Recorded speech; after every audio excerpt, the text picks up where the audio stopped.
DaoistqZxYMH 3. I changed the name of his Zanpakuto's name to Greek instead of Japanese. That was a mistake on my part. Blank, underscore, blank. Poseidon POV. After I had killed the two titans, I used my powerful and continuously growing connection to the life force and played with it a bit. I knew that the titans would simply reform in Tartarus after they died, but that would take a rather long time. I didn't care about Hyperion, but Atlas would play an important role in the future. That was also why I used my trident to absorb his ichor and his essence. My Zanpakuto, or soul cutter sword, is special in a way. In the sealed state, it allows me to fully use all of my powers, especially the life force, the fundamental force of this universe. I have gotten a very deep connection. Using it, I absorb the ichor and essence of Atlas, in order to both play with it and grow more proficient in manipulating life and bring him back. He would be out of the war, most probably, because after what I am going to put him through, literally playing with his life and manipulating his soul, he won't be in any fighting condition. I have used the pools of inspiration to have the life force enhance me further and further while using another one to deepen my understanding of it.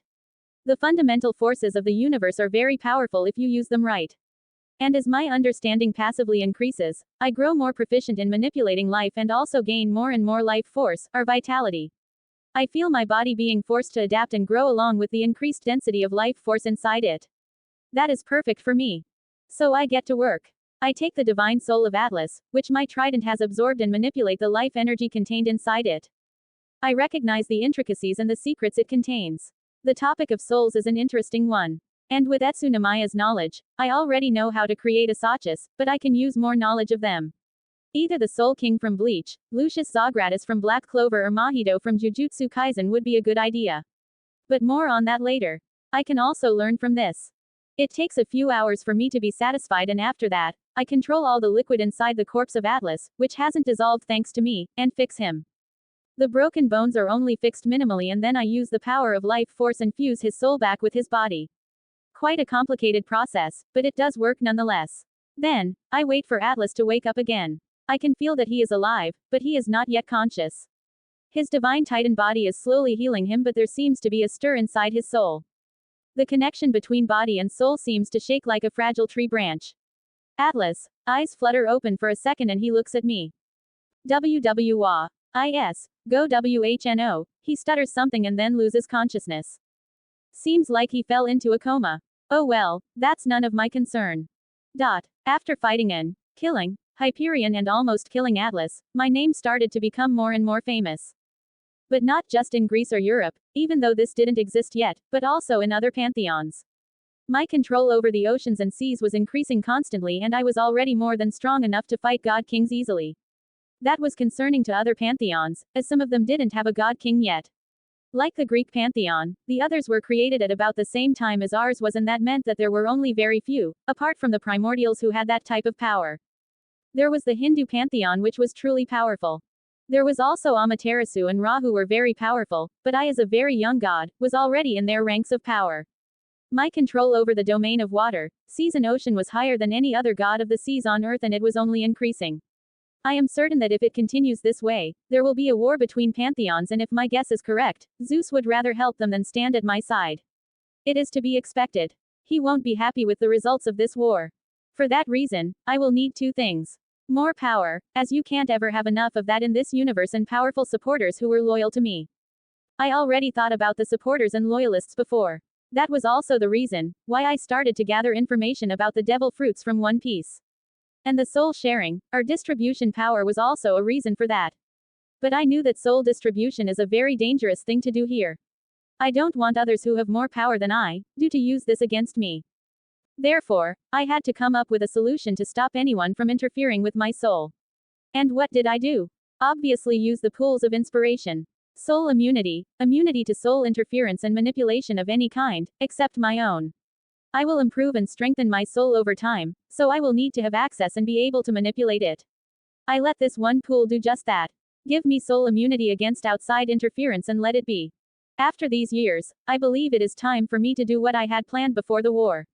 So I went to the ocean again and traversed the seas for suitable subjects. All the wildlife and especially the sea life loved me. So after a while, I found who I was looking for and decided to raise them from their usual selves to something much greater. The first one I chose was a shark. The ancestor of the Great White. I connected with the shark and transmitted my thoughts and plans to him. Without even thinking about it, the shark agreed to everything I wanted. He didn't even listen to all I had to tell him. No matter the pain, the risks or even death, he would do whatever I wanted. So I conjured a fruit in my hand and fed it to him. His body began to slowly change, and after a while, the shark gained 4 limbs. 2 arms and 2 legs. He also gained a neck and his neck moved a bit. His muscles began to bulge and he looked like a bodybuilder but on godly steroids. Picture. Instinctively, he knew what I had just given him and he tried to kneel. But kneeling is hard in the ocean unless you are at the bottom. He bowed his head and then spoke. You are too magnanimous, my king. This servant thanks you for your most valuable gift, the shark said. Your name shall be, the Riptide. What I have given you is called Poseidon's fruit. It contains a tiny part of my soul which gave you the abilities you now possess. The ability to walk on land, speak, and the shrift. Use your powers well, for we will soon have to battle again, I tell Riptide. As you command, my king. Riptide says and goes away to find other sharks and increase his army to prepare and fight for me. I combined the human fruit from one piece with soul distribution and also added a shrift to the soul piece. This gave him a letter with holds power inside it. The Riptide is an ability which suits a shark well. He will be able to recruit other sharks to his cause and can either share his powers with them, to create a massive army of sharks that are incredibly enhanced, or take their powers and fuel himself, making him even more powerful. Apart from that, Riptide will continue to grow larger and stronger the more he eats. The more powerful something or someone is, the more power he gains. It is quite a powerful ability and fitting for one of my generals. The second general I found was an octopus. I sensed a great life force inside him and decided to add him to my army. I told him the same thing I told Riptide and he agreed as quickly as Riptide did. The process was the same, and instead of a normal octopus, a similarly ripped giant of a man stood in front of me. He gained more tentacles now and he could regenerate them at his pleasure. He was now powerful, both physically and with the shrift I gave him. Picture. My king, I am deeply honored for this gift. If you would please give me a name, he asked me. Your name shall be, the Inkwell. You have a powerful ability, use it well, I told him. He left after that to go ahead and recruit more of his kind and increase my army. I decided to give my generals the ability to share their power and create strong soldiers under their commands. It was very useful and made it easier for me since I didn't have to do it. The Inkwell had a very powerful ability and I knew where it came from. You see, ever since I used the pools of inspiration to passively increase my attributes, I also used one to constantly increase my skill, proficiency and understanding of my divinities. I had one for my divinity of the sea and water, one for all the other liquids there were like blood, milk, alcohol, oil, gasoline, acids, poisons, creams, mercury, magma, mud, hot wax and ink.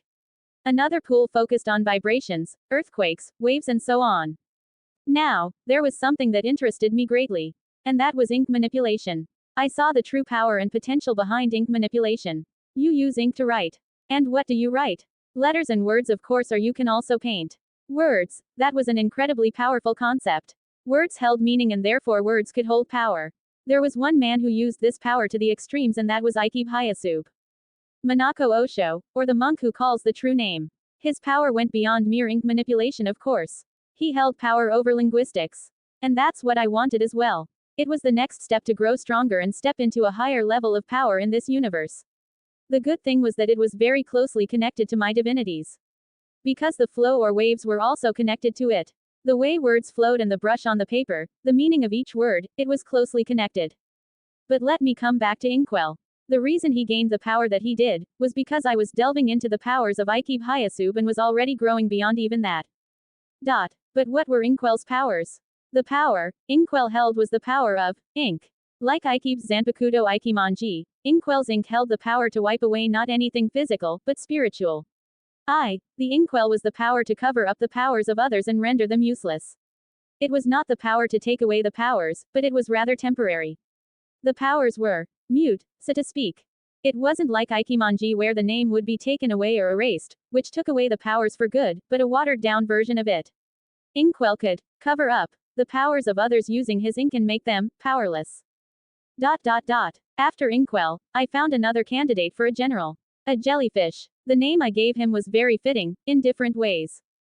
He became the Tentacruel. His powers revolved around poison and water. His poison was so strong that he could seriously harm and even kill a titan, but that would need the titan not to be very strong. He wouldn't affect Cronos much, and also Hyperion, Oceanus and Iapetus wouldn't die from it. But the minor ones or weaker ones would be seriously endangered. Unlike the other two, Tentacruel wasn't buff. He stayed slender and agile. He was quite lucky on that front. I'm sure a lot of water nymphs would want to have a go at him. But it is unlikely that they would succeed in seducing him or forcing him into anything. He was more powerful than any water nymph now. Picture. After that, I found a few more. I found a whale, who gained the sea, the calm. I didn't call him that and instead called him Mistral. His power revolved around calmness, which had many applications that would surely come to play an important role in the war to come. His body didn't change that much. He only gained a golden horn which held great power and was connected to his shrift. I saw something interesting in him and would soon go into that, but not right now. Picture. Finally, I found 2 krakens in the deep ocean. They had woken up a while ago after feeling my growing connection to all life, but sea life specifically. They sweared loyalty and submitted to me. I did not give them a shrift, but they were still granted a small piece of my soul in the Poseidon fruit. After that, well, see for yourself. Picture. 80 comments, 0 vote. DaoistqZxYMH. Poseidon POV. The war has been going on for years now. I have been using this chance to scout the oceans for a place to build my kingdom. I wasn't planning on meddling in the annoying stuff Zeus will create. I did anger Gaia when I killed Hyperion, but she seemed to understand that he attacked me first. Not that that would matter. She loves all her children and will also be angry when Zeus deals with Cronos. But she is none of my concern. Right now, I am becoming more and more invaluable to her. That's right, I am slowly growing to be indispensable to Mother Earth. And the reason for that? My connection to the life force. The fundamental forces of the universe are, as the name suggests, fundamental, and the multiverse can't function without them. They form the tapestry that is reality. My connection to the life force is growing so much that I am already the being with the most control over it. It is like a domain of gods. I, as a god of the seas, have to compete against other gods of the sea on Earth. Oceanus was the strongest contender. But my rise to power has forced all the others to the back as I took more and more of the domain and made it my own. This is why I am so disliked by other pantheons who have gods of the sea like ours. Oceanus is a rather timid titan and a rational one as well. He didn't want to fight for Cronos as he saw how bad of a king his brother was. But now he is angry as he grows weaker in the seas, the more my control over the domain increases. The life force is similar in the way that while it might be limitless, there are those who hold greater understanding and therefore control over the force. Gaia had a connection to the life force, which was what connected us the first time I met her. It was the reason she looked at me favorably. But that has now changed. I have become a danger to her in all life. As the personification of Earth, she is a strong giver of life. The animals, humans and the plants prosper because she allows it. Yes, I also do that, and Demeter is also helping, but it is all happening on Gaia. She is the foundation of all life on Earth. But things are now different. She no longer holds the strongest authority over the life force. While it was strong, Gaia didn't really hold much power over the life force anyway. She didn't understand just how widespread and limitless it truly is. I never limited myself, which is why I have grown so powerful during this war. If Gaia were to just attack or even kill me, she would set off the balance of life not just on the planet, but in our entire universe. That was how far my reach had grown already. I couldn't snuff out all life in the universe, I was still far too weak for that, but I could feel the life. My vitality was constantly growing by being fed the life force, and my body sometimes underwent metamorphosis. My army was growing throughout the war. I found more powerful soldiers, but finding capable generals who gained power from me wasn't easy. Only powerful animals and those with talent could withstand the enhancements and power I offered. I did find some though, and I was happy with what I found. Picture. Nonetheless, I was using my time to start research about other things that had nothing to do with fighting or war. I was going to create my own dimension that connected to Earth, but could also be cut off if I wanted to. I was using one pool of inspiration for that and another to learn about architecture. I wanted to have an entrance, so to speak, in a place where the chosen few could come and even fewer could enter my kingdom. That was why I was currently using the control over water and magic I had to change its atomic structure and create the beautiful material I wanted to start building. I kept things simple as I didn't want to make it too big here on Earth. In my dimension, I will go nuts, make it ginormous, and add all types of water-themed things. It took me a while, but after thinking about it, I managed to finish a small city underwater in one of the deepest parts of the ocean. I added multiple magic formations to allow breathing for anyone who couldn't breathe underwater. I was also thinking about adding public transportation to move around. But that would be in the future. Or maybe I could have others deal with that problem. Picture. After spending a long time designing the small city, I focused on the most important part of it, the portal that would take you to my dimension. I had to use my magic and divinities to the maximum for this one. Especially my power over waves was used with this. I wanted to connect the dimension to the portal but make it safe. I implemented a security seal that would shut the portal off immediately when danger was felt. I created a marvelous portal that seemed to fit with my power and looked aesthetically appealing. Picture. So after a few months of working, everything was ready for my personal dimension. My kingdom. The place where I would rule from and where my followers and most importantly, my family would live. So I used a lot of time to start building there. I wanted to keep the water theme, which I loved and which was what I stood for. There were seas, lakes, rivers and anything that had to do with water or liquids everywhere. I divided my kingdom into different biomes. I created a very advanced biome that used a lot of technology and would be used for education and research. Jobs weren't necessary in my kingdom as everything you needed was provided here. I will only allow a select few to come and live in my dimension. And everyone that does, will have something to do there to pass the time. The advanced technological biome also offered a lot of ways to spend time by watching movies or playing games and the like. Picture. Another biome was a place for the people to live and spend time. There were resorts or medical wings to relax and many more that I started to get into. I forgot the time and simply continued with what I was doing. More and more ideas popped into my head and made me go faster and faster. Picture. I really forgot that we were actually supposed to be fighting a war when I stopped and noticed that a couple of months had passed. Quite funny, but now I have to deal with the approaching presence I am feeling. Someone was coming and he was rather strong, well compared to others at least. I felt the sea life and the vibrations tell me all about it, and to make sure I didn't damage the small city I built, I moved away from it and waited for him to arrive. *WOOOOOOSHHH. A tall man with a full beard and ripped physique arrived in front of me, looking all around himself and marveling at the architecture. Do you like it? I ask him. Not really. He says and looks me in the eyes. I know he is lying, but that was to be expected. He can't say that he likes it, since we are supposed to be enemies after all. So what are you doing here, Oceanus? I ask the Titan. I am here to kill you. Your time has come and Cronos wants your head. I am also beyond angry with you for trying to steal away my domain. I am the ruler of the seas and not you. I am Oceanus and I will not be pushed away by a youngling like you who thinks he can take whatever he likes, Oceanus roared. I am unimpressed. I am not taking whatever I want, I take what is rightfully mine. In this world, the strong survive, while the weak are preyed upon. You are weaker than me, so I can take control of the domain and you can't do anything about that. If I were weaker, you would crush me to please your brother. I am not faulting you for that, as it is the way the world works, but don't come here and accuse me of pushing you away when you do the same to all the others who have a divinity of water or the sea.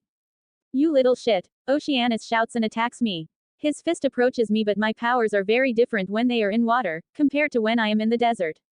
In the desert I killed Hyperion and could have killed Atlas as well, so what does he think he is doing? His fist stops millimeters in front of me. He can't move forward as I am using the water to block him. We are surrounded by water and he thinks it is smart enough to challenge me, who has a much higher affinity with the domain than he does. He is truly impulsive. I guess that's why he has so many children. Damn you, Oceanus shouts and starts to punch the water in front of me.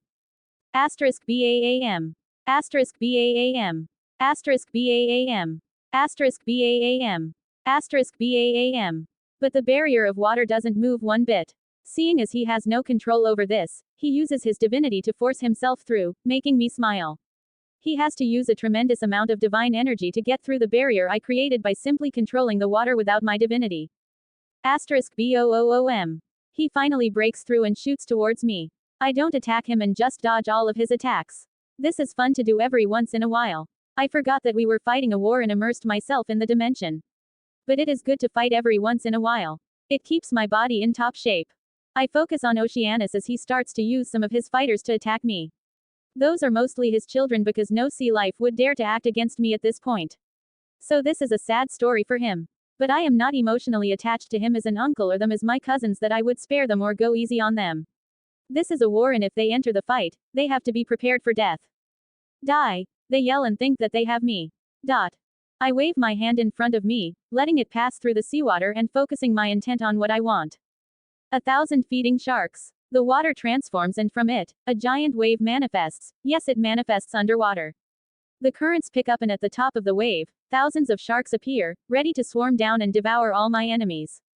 Picture. The attack is greatly successful as the children and soldiers of Oceanus are suddenly attacked by thousands of sharks and have to defend themselves. But that won't help them that much, because even Oceanus struggled with my water manipulation, so they will have an even harder time. And there are 1,000 sharks. No. Help. Father. Oceanus is in shock as he observes the giant wave, underwater form and the sharks attack and rip apart his soldiers and also children. His children are hanging on, but that won't be for much longer. So he decides to not help his children and instead attacks me and tries to kill me. Because he believes that by killing me, the attack would stop, but that's wrong. How dare you attack my children, he screams as he attacks me with everything he's got. I block all of his attacks by creating barriers and hard objects using the water around. He has no chance at all, but his anger is clouding his judgment. You attacked me, I am simply finishing this. Great waterfall technique. Picture. A large volume of water is directed from all around. I use my will and focus on the amount of water I want to use for this attack, and once I do just that, it cascades towards the Oceanus and his soldiers, resembling a giant waterfall current crushing anything that is in its path. I see Oceanus wide eyes as he understands what will happen. 59 comments 0 vote. DaoistqZxYMH. Poseidon POV. The day had come when we finally attacked Mount Othrys and engaged Cronos directly. This war has been going on for long enough, and while I did enjoy fighting, polishing my martial arts, creating my own dimension and growing more powerful, it is time for something new.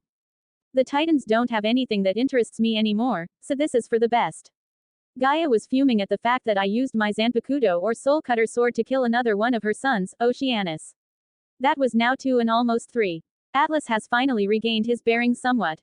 There was bound to be some heavy trauma after what I did to him. But what was Gaia to do about it? She has undoubtedly already started to plan and prepare for the gigantes that are to target me. I am not sure whether she will also give birth to the antithesis of the other Olympians like in the myths, but that doesn't matter to me. I am just interested to see what pops out of her Vagu. She has some real talent as a broodmare, that much is certain. Besides that, she is as annoying as anything. Luckily I have my own dimension now, so I won't have to bother with her. Lately, there have been other pantheons that pay very close attention to me. The reason for that is the concern and anger of their respective sea, water or storm gods with me.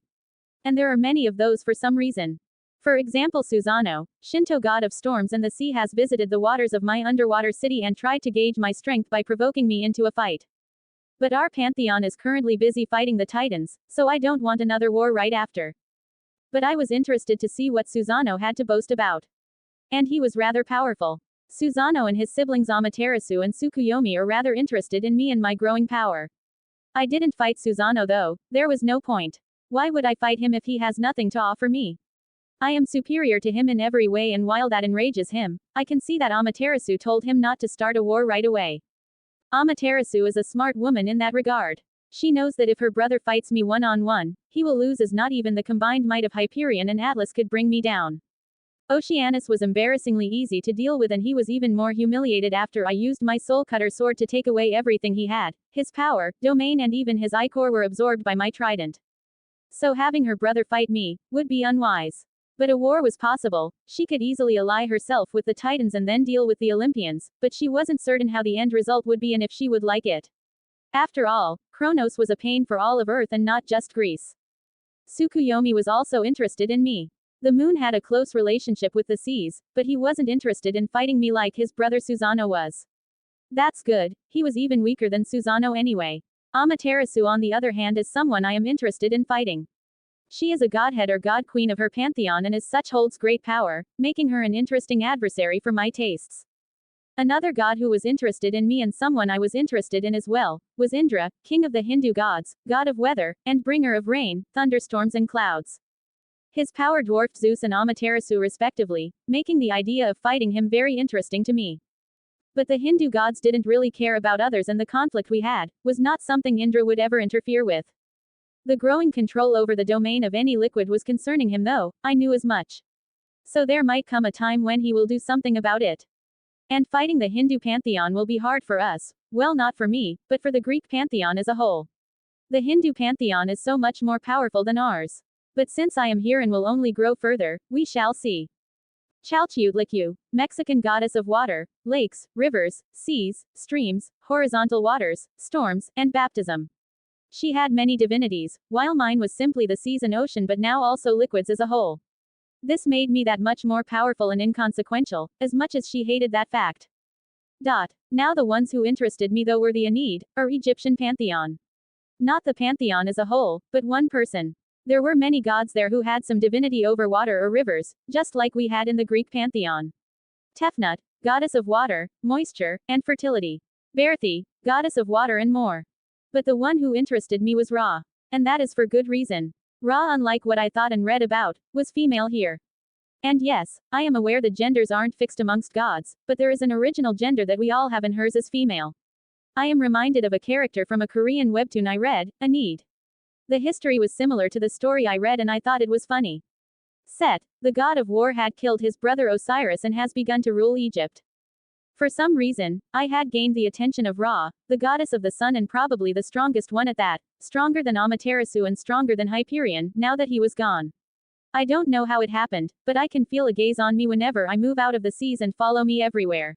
I have traced the gaze back and that was how I found out about Ra. I started to use my pools of inspiration to hide from such gazes and after a while, I managed to do just that. It was annoying, but after I did that, I saw certain animals that kept an eye on me whenever I rose above the water. Seriously, how could she be this obnoxious? Gods and their boredom, and now I am the one getting bothered. If this goes on like this, I will be the one to start a war with the Aeneid and not the other way around. My body starts to form on Mount Olympus in the war tent where the others are already preparing for the fight to come against the Titans. The final attack in this far too long war. The water in the air forms my body and I appear there. I'm here, I say, and Zeus nods his head. I can see the displeasure in his eyes. He hates the fact that I don't take the war seriously and almost never attend. But that is none of my concern. In the few days I actually fought in the war, I did more than all the others combined.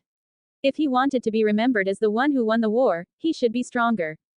Glad you could join the meeting, Lord Poseidon. We were just discussing the final push for Mount Othrys, Métis says. Where were you, brother? Chasing after Oceanus' daughters. Now that you killed him, Hera asks me with a smirk. I find it impressive that you think you can talk to me that way when you are as weak as you are. Being funny takes strength, something you clearly don't have. But go on, we'll see how strong your face is when it meets my palm, I tell her. Gasp. Quote. Quote. That was uncalled for, Poseidon. Hades says, unable to contain the smallest of smiles. Throughout the war, I have gotten closer to Hades and we have spent some time together just drinking and talking. He appears as a tense man, but he is the best of the Olympians, no doubt. Not strength-wise, of course. Whatever. Can we start the discussion now? This war will end today and that is final. I have no interest in continuing any longer and this is our best chance to fight Cronos. We will defeat him once and for all, Zeus says. Thank you, Zeus. Now, the plan is rather simple. The Hecantokyres and Cyclops will stay here and use any object they can find, boulders and other heavy things, to throw them at Mount Othrys. They will be the long-range attackers, to keep them occupied. Hades will attack Mount Othrys from the north and attack the ground troops. Zeus will fly in the sky to deal with any airborne threat we may face and to keep them from attacking Mount Olympus. Finally, we have Poseidon who will attack Mount Othrys from the south. You will use your power over the sea to attack them and flood any troops they might have. Métis explained the attack. I have no problems with that plan. It's a good plan. Any plan would be good now that we have Mount Olympus and can send Zeus through the air to attack them. I could have flooded or frozen Mount Othrys as well, but that would have been too easy for them. I don't want them to think of me as too helpful. Just enough to ensure we win. Good. Then good luck to all of you. Third person POV. Poseidon was in the sea in front of all the troops he had amassed during the war. He was more than ready to destroy all the Titans now. He had been ready long ago, but now there was no doubt in his mind that this would be a quick fight. He summoned his trident and pointed it towards Mount Othrys where the Titan Iapetus was located. Atlas couldn't face Poseidon anymore as he had a trauma after their fight. It was embarrassing. All of the troops started to attack and all of them rode the ginormous tsunami wave Poseidon created and swept across the lands until they reached Mount Othrys. It was a massacre. There was no fight involved and Poseidon didn't even look at Iapetus as he controlled the liquids in his body and made the poor bastard explode into guts and ichor. He was quick to use his trident to absorb all the ichor and power of the Titan. Without even looking at him, he continued on his way. A water throne was conjured that looked exactly like the one he had in his soul space. He controlled the water and rose towards the top of Mount Othrys. He observed as his generals wiped the floor with the Titan's forces and decimated everyone standing in their way. Iapetus might have posed a problem to them, but Poseidon was just far too powerful and didn't want to play. He rose higher until he reached the top. He could feel the other battles taking place but didn't care about them. He continued on his way until he reached the throne room. He floated on his throne and appeared in front of the figure of his father Cronos. His father had his scythe next to him and was looking at Poseidon with fire in his eyes. "So you finally appear before me? Have you come to destroy me, Poseidon?" Cronos asks. "Indeed. You were stupid. Everyone knows that prophecies are self-fulfilling and doing something about it is stupid. You were better before, but let your power get to your head. It is your stupidity that killed you today. We shall see. Indeed we shall. *BOOOOOOOOOM. 58 comments 0 vote. DaoistqZxYMH. Third person POV. Poseidon was still sitting on his throne which was floating in the air.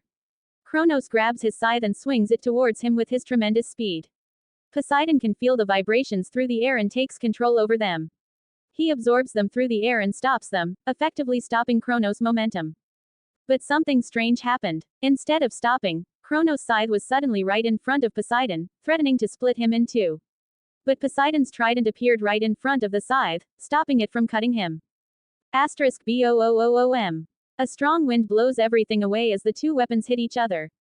Poseidon has already been using the pools of inspiration to find out Cronos' weaknesses and how to defeat him. That's how Poseidon knows what just happened and is not as surprised as he might be if he didn't know. This might have been the end of the fight if he had not been able to block the attack. Poseidon had many ways to not die from this attack. He could turn his entire body into any liquid he chose, but this was still a different situation. The scythe of Cronos was gifted to him by Gaia herself and could permanently kill gods. If his head had been cut off, Poseidon would have had a hard time keeping up with the powerful momentum Cronos gained. But Poseidon was nothing if not a rising star. He prepared enough for this fight and knew what to expect. So when Cronos suddenly skipped through time and bypassed all defenses, Poseidon was ready and defended against the attack.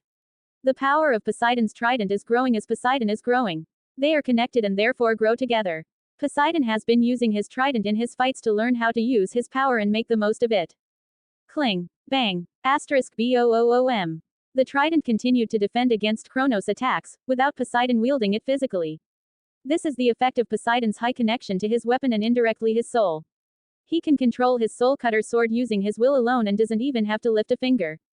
Poseidon is using the pools of inspiration to gain more information about the scythe Cronos is using. He can sense the power it contains and knows what will happen to it.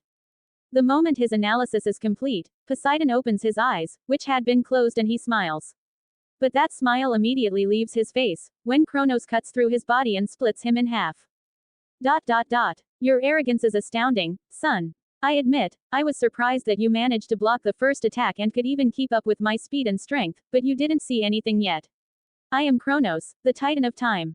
Do you really believe that you can defend against an attack that has already happened? Cronos asks and shrugs.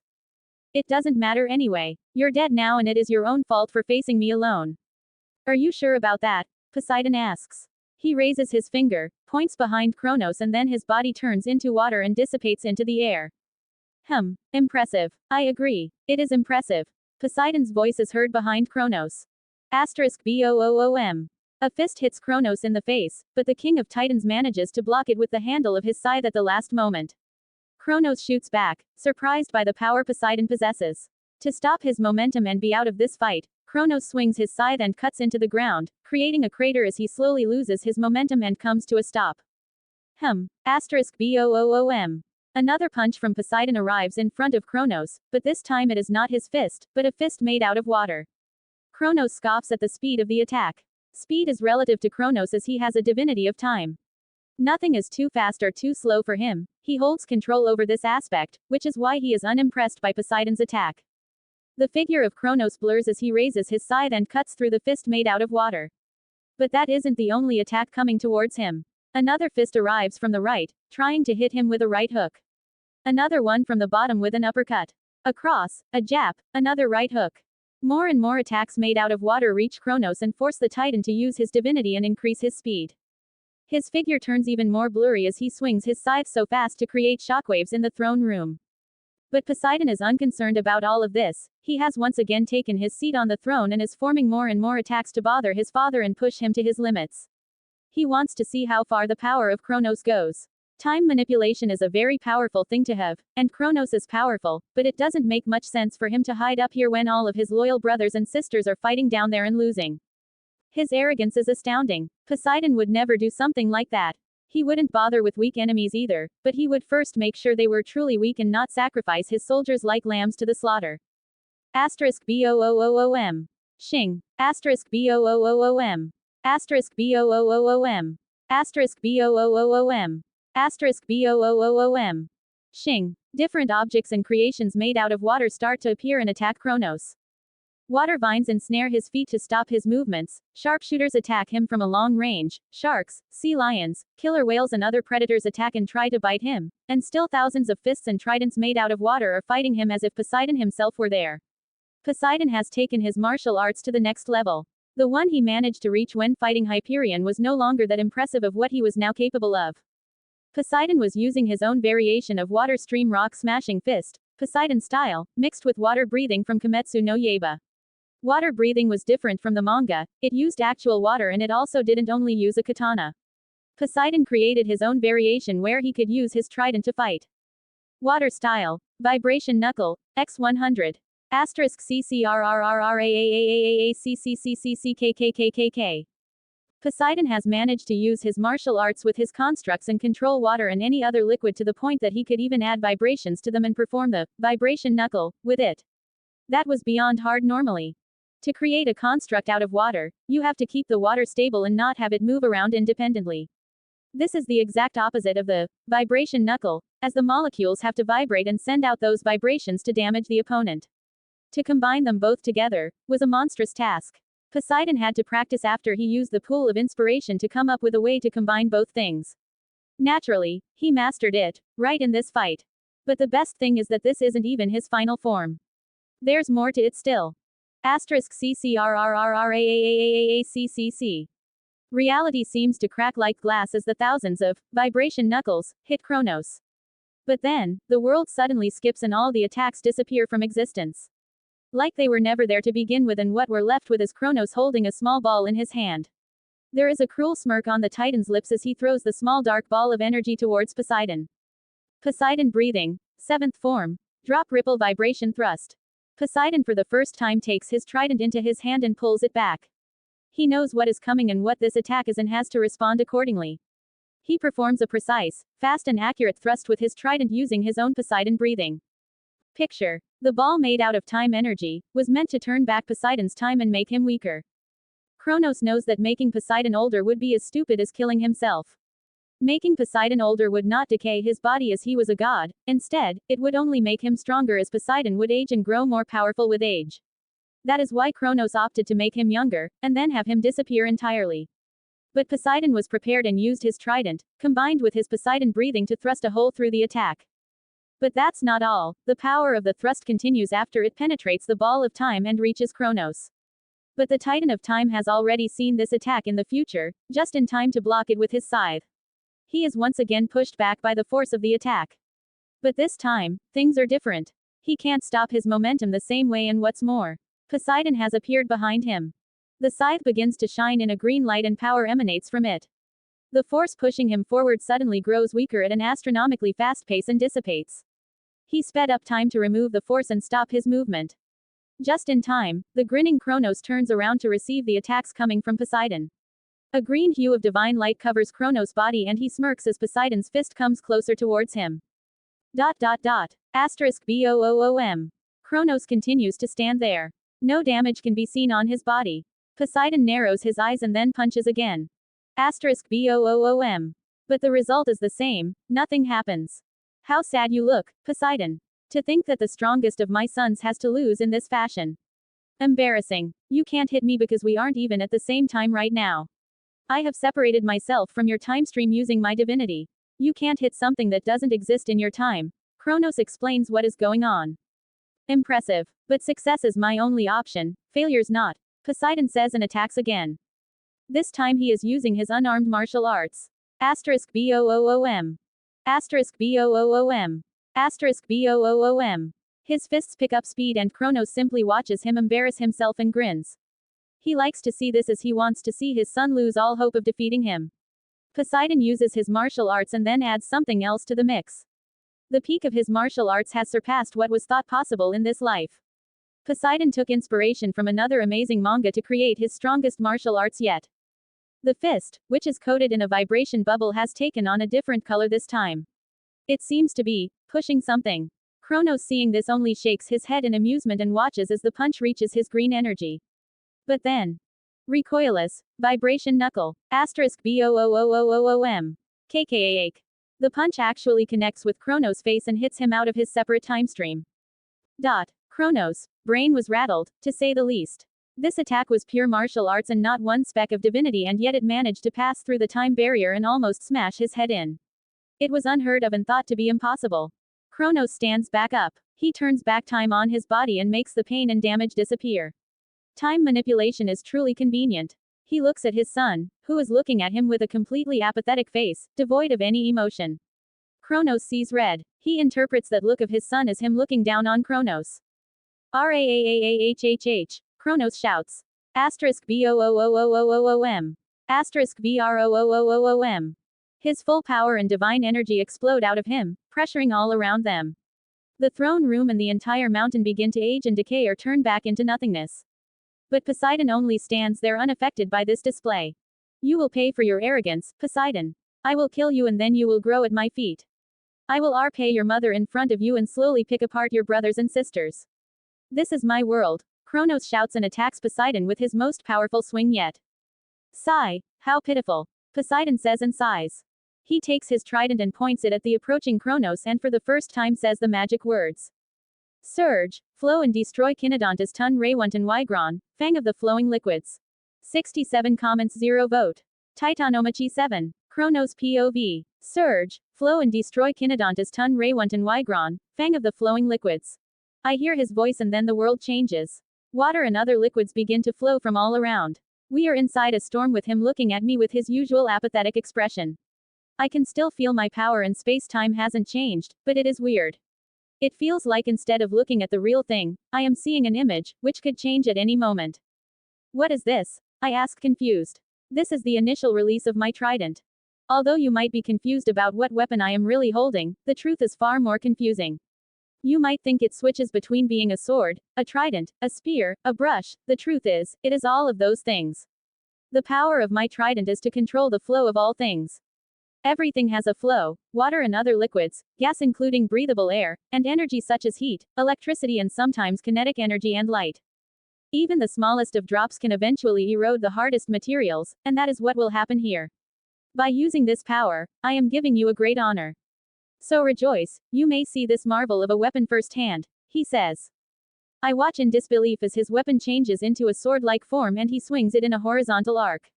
I swing my scythe and block his attack, but Poseidon suddenly disappears from my view. Shing. Kak KK. I feel my neck being cut and immediately use my power to reverse the damage which was done. I look at him and narrow my eyes. You look confused. Is something wrong? He asks me. You are arrogant, but that will change. You haven't seen anything of my power yet. Let me show you why I am your daddy. I say and use my power in its maximum form. Time stop. Dash dash dash dash dash. Crack. Wah. Are you confused? You tried to stop time just now, but it didn't work. When I use this power, nothing is in stasis, everything flows and is constantly moving. You will have to try something else. Again, I see his weapon change from a strange sword into a spear. He twirls the spear around in his hand and tries to stab me in quick succession. His speed is faster than before, tremendously so. I use my power over time and slow it down for me and him. He grows slower and I faster. With all my physical strength, I swing the scythe at him in an overhead strike. The scythe approaches his head and threatens to split him in half, but at the last moment, I see my blade bend around him and miss him entirely. Whoosh. I move my head back and tilt my upper body, dodging another attack. He got faster again. How is this possible? I use more of my power to slow down time more than before and make him slower while I get even faster. Now it is getting harder for my mind to keep up with the speed as well. To help with this problem, I use my time manipulation to speed up my thought process and calculate everything easily. To think that someone other than my father could push me like this. He is impressive for a runt. I focus on my palm and concentrate my power on it. I bend my knees and take some water we are fighting on in my palm. Using my experience, I saturate the water with the power of time and add the effect I desire. To think I have to go to such lengths. I then throw the handful of water towards Poseidon and watch as it hits him. I watch as the place where the water hits his body, everything disappears completely. The water passes through his body like it was air. It passed through his body after colliding with it, no matter his sturdiness and durability, completely shredding and goring his body, leaving behind nothing more than an unrecognizable pile of flesh or a bloody mist. I like the look on his face. This is a basic, but very taxing ability of my time manipulation. I pick up objects like dirt, sand, pebbles, water or even the air and stop their time. Then I throw them forward at my enemies like I just did with Poseidon. As the time of these small objects was stopped, the objects effectively acted as anomalies in the world, being cut off from the flow of time. These attacks can't be stopped and kill every time. I look at the shredded figure of Poseidon and laugh. You wanted to defeat me with fluids. You will need more than that, boy. But let me show you something good before you die. I say and kick the water underneath my feet. By kicking the water which is everywhere around us, I aim to unleash a devastating tsunami. By freezing the water all around in place using my power over time, I can pick it up with my hands, similar to having a mat made out of water. The billions and trillions of tons of water weigh nothing in my hands. I pick up the seemingly infinite amounts of water and other fluids and throw them towards Poseidon, creating a giant tsunami. The tidal wave crushes everything in its path and does not stop until I cut it in half, destroying it in the process, together with Poseidon. Asterisk boo dot dot dot dot dot dot dot dot dot dot asterisk boom. Darkness overwhelms me and I feel pain suddenly. After my eyes finally manage to open, I see that I am flying through the air. With a hard splash, I fall into the water.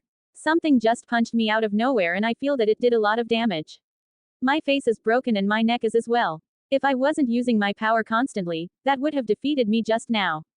I turn back time and heal myself. After I stand up, I finally see who punched me. I say but stop when I see a fist in front of my face. Instinctively, I use the move that helped me defeat my father back in the day. Time stop. Crack. Asterisk boom. I forgot that he said, no stasis works here when his power is activated and gets punched in the face again. To think that someone as low as my nephew would dare to punch me in the face twice. You grew stronger. But do you think that this is enough to defeat me? Atlas, I say to the Titan standing in front of me. But he doesn't answer me for some reason. He can't talk. I hear a voice behind me and turn around to see Poseidon. What? How are you? Alive? I told you everything already. I control the flow of everything. That includes the flow of energy, the flow of life and death. Do you really think that water could ever defeat me, the god of the sea? What is this? Why would Atlas betray me? I ask him. Betray? Oh, you must think this is the real Atlas. Not really. You see, my trident in its sealed state has the power to absorb all types of liquids as well as channel my tremendous life force. When I fought against Atlas, I used my trident to impale him and absorb all of his ichor. This allowed me to materialize him now and have him fight for me. The only downside is that he only has the power he had when I defeated him. This will change in the future, but for now, this is the case. I can however use his powers better than he does, as I understand the flow of his abilities much better than he does, and therefore can use his divinities so much better. My mind almost stops working out of surprise. He can call upon those whose ichor he absorbed using his trident, and he can have them fight for him using their full power. Wait. If you have Atlas, then that means. Asterisk BRROOOOOOOOOM. A powerful ray of light hits my stomach and drills a hole right through it. Cough. I cough blood and quickly use my power to turn back the time on myself and heal the damage done to me. As I thought, he has Hyperion here as well. That is already 2 titans, and since he defeated Oceanus as well, he will turn up soon. Splash. I move to the back and dodge a sneak attack coming from the departments from Oceanus. As I thought, he used the fights against the titans to grow his own power. He never cared about the war, since he knew he would win either way. Eventually, he would have been prepared to fight all of us one-on-one. He has to die, right now. I can't keep postponing this any longer. So I start to channel all of the power I have left. Constantly healing myself and defending myself from his attacks that come from all around, has used more of my reserves than I imagined. But no more. I have to go all out and defeat him and these traitors all at once. I use all of my power to slow it down as much as I can and then go on the offensive. I swing my scythe and attack them, but as I try to cut through Hyperion, who is the biggest threat right now, he simply disappears from my view and a kick at light speed hits my neck, almost killing me there. I control the flow of all things, Cronos, even space-time. You never stood a chance. I hear Poseidon's voice, which sounds like we are underwater. I dodge another attack from Atlas and bend time, to stop his attack from hitting me. But the flow of time changes once again and the attack lands. A tsunami crushes me underneath itself and pushes me underwater. There thousands of monsters await me and attack me at the same time. I get cut, punched, pierced, hundreds, thousands of attacks try to kill me and force me to use my powers to revert all damage. Time is no longer under my control, at least not fully. Reality is slipping from my grasp and I feel as if I was slowly drowning and falling deeper and deeper into the depths of the bottomless ocean. As much as I love my initial release of my soul-cutting trident, there are still flaws I will take care of in the future. The enemies I absorb using my trident can't grow when I manifest them with my powers. That is not really good. They will only stay as strong as they were when I killed them, and that is not good. But I have a plan to change that. The true release of my trident doesn't have that power. You see, my true release washes everything that makes my enemies who they are away. They will lose everything and it will be absorbed by liquids and tides of my powers. So be happy, you get to see it for yourself and join my side, as I take everything from you. My eyes widen as his power explodes out of him and pressures me, making me kneel in front of him. And then he says the words which would be my last. Shinachi, cup of flowing existence. The world and all the fluids turn completely and utterly black. Poseidon disappears and I feel myself being pulled in by a growing current. The current begins to grow stronger and it pulls all of the dark liquid into something. I look up and realize that I am inside a ginormous teacup and holding the cup is Poseidon. His stature has grown to the size of a planet, if not larger. He smiles at me and then raises the cup to his mouth. The last thing I see is his mouth as he swallows all of the liquid inside the cup in one go. ... Poseidon POV. Ah, that was good. I didn't know that time tasted this spicy. Quite amusing. My Bankai, or rather, Shinachi, or true release takes many forms. But the main form is the form of a teacup, which drains reality of all of its water and liquid and turns it into a delicious drink, which I can swallow and make my own.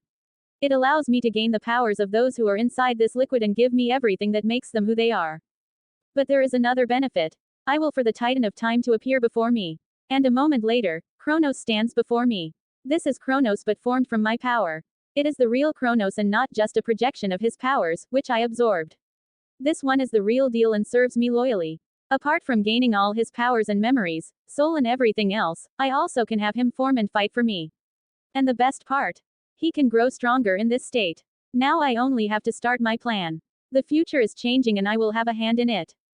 63 comments, 0 vote. Download the app for greater interaction. You can chat with me about my writing experience apart from the comments section. DaoistqZxYMH. Download app now. New World Order. Third-person POV. Cronos lies on the ground, cut apart into hundreds of pieces. Zeus had to somehow vent his frustration and anger, and this was apparently the only way for him to do so. Poseidon had allowed this to happen. Of course, he had. This had been the plan all along, because if he hadn't allowed that to happen, he would have had to answer a lot of questions. But his plans were deeper than just that. The Cronos he had created was the real one with all his powers and abilities, but it was Poseidon's creation. Poseidon's Bankai, or Shinachi, allowed him to consume, or drink, anyone and anything. It allows Poseidon to absorb everything about someone and make it his own. Now, using this power, Poseidon can also manifest those who were absorbed and have them fight for him. These people have the great advantage that they are alive and can actually grow stronger through training, and as long as Poseidon also grows more powerful.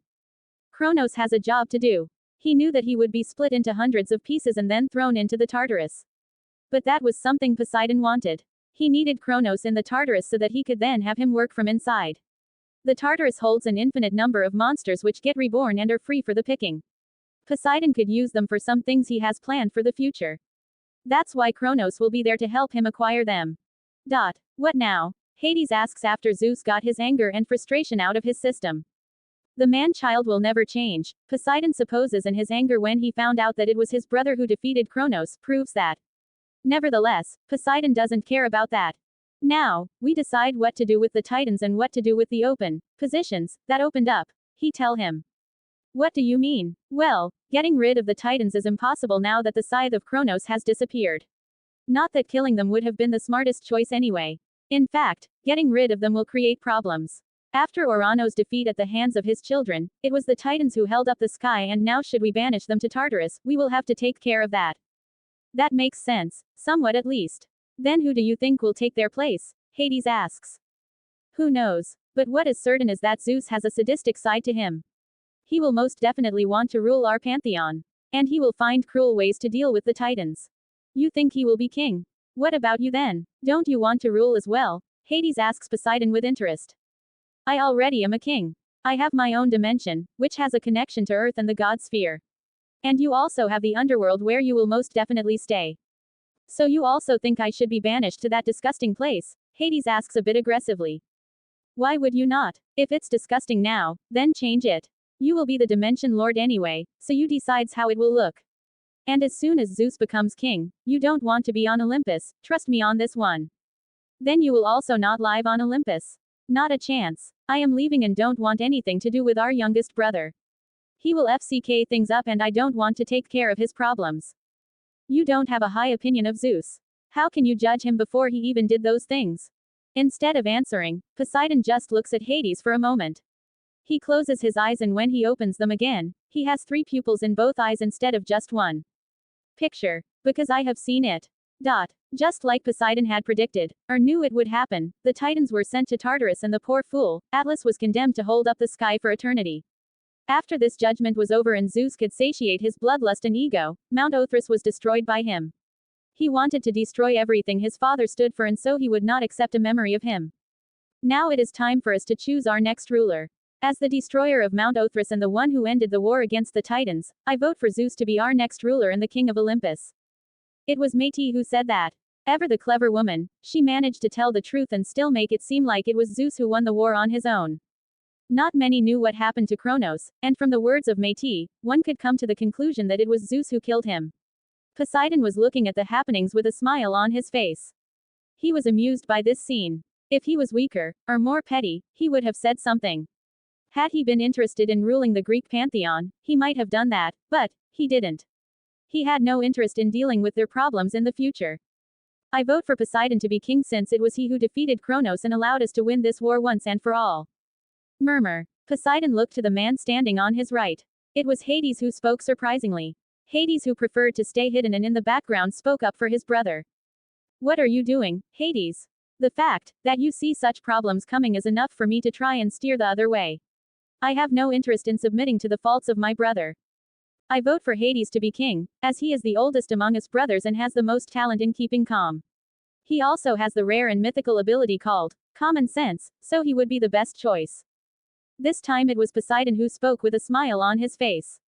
It was true, Hades was the eldest brother among them. And if Poseidon spoke for him, then he had to be good, right? Well, the other gods were not sure what to think anymore. Among them, there were 2 who didn't look amused by this development. Those were Zeus and Métis. Zeus, arrogance, couldn't see himself as anything less than the king. He had to be king or he would be left out. There was no way he would ever bow to anyone, he was the strongest after all, right? Not even slightly. The truth of the matter was that Poseidon simply didn't care enough about Zeus to do anything about him. He would live separately from the Greek pantheon, while still having some connections to it. He would do his own thing and not care about the shitstorm that was bound to come. He had his own set of problems that would surely arrive. I disagree. It was Zeus who ended the war and brought an end to this war. He has been taught how to rule from birth and will surely lead us to a great future, Métis says. I call for a vote. Someone shouts. Very well, let us vote. The vote happened and except for Hades, there were quite a few others who voted for Poseidon. But it seemed only saying that Poseidon defeated Cronos and not showing it, was not enough to convince all the other gods. And since it was Hades who said it, it held even less weight. But that was all right for Poseidon. He didn't really care about winning here. He would have declined the result, had he won either way. Hades also didn't get voted king and so it was Zeus who narrowly took the win to become the king of Olympus. But the festivities and the swearing of loyalty to their new king didn't go as planned. What do you mean, you won't swear? Zeus asks his brother with narrowed eyes. His anger is palpable. It was obvious that Poseidon was not impressed, not in the slightest. The pressure Zeus was generating with his divine power was but a fleeting gale for Poseidon and not interesting. The fight with Cronos was an overwhelming victory for Poseidon. Everything was under his control at all times. So this was nothing. Poseidon smiled charmingly and in amusement. I think I was clear. I won't swear loyalty to you as I don't recognize you as a person of authority. You won't be a good king and I will not be a part of anything you do here on Olympus. I am your king and as such you will give me the respect and loyalty I deserve. Zeus is fuming. You have nothing. Your privilege is the dirt you stand on and the flowery words those weaker than you tell you. But if you want to address me, you have to know how to play in the big leagues. You're behaving like a child, but this is a man's world. So don't talk to me about what you think you deserve or don't. Stay in line and know your place. Zeus was livid. He knew that the voting was technically a farce and that he was weaker than Poseidon, but his anger and ego were clouding his judgment. In his anger, he releases his power and materializes his master bolt. With a powerful swing, he shoots it towards Poseidon. Poseidon on the other hand just stands there and watches as the massive lightning bolt approaches his position. He points his finger towards the lighting and just before the lighting hits his body, it freezes completely. While it may look like Poseidon just used his newly acquired power over time, he didn't. He stays true to his power and uses his divinities of water and vibrations. The other gods and Zeus look at the scene with wide open mouths and eyes. Did you know that to generate lighting, the separation of electric charge and generation of an electric field within a thunderstorm is required? But I also know that ice, hail, and semi-frozen water drops are essential to lightning development. Storms that fail to produce large quantities of ice usually fail to produce lightning. And you think that it is smart to throw a lightning bolt at me? There are so many ways I can deal with this attack. All things follow certain patterns. Even randomness follows a pattern, as it is the opposite of a pattern. I know this might sound complex, but don't worry, you're just not smart enough. I pity you for your foolishness, Zeus. But not as much as I pity all those who will have to suffer because of you in the future. If you attack me again, Zeus, I will give you the same treatment I gave our father. I will take everything away from you and give you the most cruel of endings you can imagine. After saying that, Poseidon taps the lightning bolt with his finger and makes it break into billions of pieces, illuminating the sky above Olympus. I wish you good luck. All of you, you will need it. Poseidon says and then dissipates into the smallest of water drops. Unknown to everyone, a certain someone watched this scene and this someone smiled in ecstasy and delight when he or she saw this. For now and for a very long time, Poseidon would not set foot on Olympus again. Poseidon materialized on the beach of Crete. He looks towards the water and thinks back to the first time he was here. After being rescued by Zeus and punching Atlas, he came here and connected with the fundamental force of the universe, or rather the multiverse, the life force. The clear, sometimes called the blue, is a force which connects and pervades all aquatic life and oceanic-themed elements including the water elementals in general within the universe. The life force is much broader than the clear and encompasses all life in the multiverse as it is a multiversal force. The clear was something Poseidon got a hold of and made his own very quickly. It came very quickly and easily to him as it was like a part of his divinity. Poseidon stood at the beach when he felt the presence of another god appears next to him. He didn't turn around and just continued doing what he was doing. It is quite a view you have here. The soft but at the same time, powerful voice of a woman can be heard as it tickles the ears of Poseidon. Indeed. Poseidon says. Quote. Quote. What is the god of the sun and former god king of the Aeneid doing here? Ra. Poseidon asks the woman and turns around for the first time. Picture. 91 comments 0 vote. Ra. Third person POV. Quote. On the hill spouted above the river of chaos, the self-created sun god birthed. The god of moisture Tefnut, the god of air Shu, the god of abundance and fertility Bastet, the god of love and beauty Hathor, the god of truth and justice Mayat and the god of catastrophe Sekhmet. His children Tefnut and Shu loved each other. They gave birth to the god of the sky Nut and the god of the earth Jeb. Nut and Jeb were in love as well and wanted to have a child. However, a prophecy was told during that time. Jeb and Nut's child shall rule Egypt. After hearing the prophecy, the sun god became jealous and cursed Nut never to bear any children. Nut, saddened by this, sought out the god of children and wisdom Thoth and asked for assistance. Thoth took pity on Nut and made a wager with the sun god over a game of Senate. Using his wisdom, Thoth won the game and made the sun god cover his eyes for 4 days, as per the agreement of the wager. Using these 4 days, Nut and Jeb were sanctioned and they gave birth to the god of life Osiris, the god of magic Isis, the god of harmony Nephthys and the god of war and desert Set. 4 gods were birthed by the sky and the earth. the god of the sky Nut and the god of the earth Jeb. Dividing the sky and the earth were the god of air Shu and the god of moisture. Together with the sun god, creator of all things, these 9 deities were named the Aeneid. Hold up. Poseidon interrupts Ra's speech. What is it? I love a good story as much as the next guy, but what does this have to do with why you're here? Oh ho ho, I was getting to that, love. Now where was I? Oh yes. Set, the god of war and deserts ruled the sands and protected Egypt from outside enemies. Nephthys, the god of harmony, opened the people's ears and mouths and put conflict to sleep. Isis, the god of magic, married Osiris, the god of life. For him, Isis promised to never let the Nile River run dry. Osiris, with his influence over life, gave humans longevity and prosperity. The humans fell in love with his absolute power and irreplaceable glory. In front of Osiris, not even I, Ra, goddess of the sun, could interfere, and soon enough the rule of Egypt passed over to Osiris. However, one day, the god of catastrophe came to visit Egypt, which had only known peace. Catastrophe whispered jealousy into Set's ears. Gripped by jealousy, Set chopped his brother into 9 pieces and dumped them into the Nile. He then went to Isis and called himself king of Egypt and demanded to share her bed. However, having seen Osiris' corpse within the Nile, Isis rejected Set and cursed him. In the end, Isis was imprisoned in a labyrinth for that crime. Hearing this, the god of harmony Nephthys went to find her and whispered to her the way out of the labyrinth. After knowing the correct path, Isis escaped and hasn't been seen since then. Again, why are you telling me this? Poseidon asks her. Haha, I thought it would interest you. This way you get to know me and we grow closer. Aha, and pray tell, why would I want that? Why wouldn't you? I can see it in your eyes, you are very much interested and I am as well, so why don't we skip all the useless foreplay and just admit it and spend some time together? Poseidon looked at Ra. The moment she had appeared next to him, he had started to use a pool of inspiration to gain information about her. And what he saw was indeed interested him. He saw that she had some real character, and while she wanted to stay king of the Aeneid, she was not petty.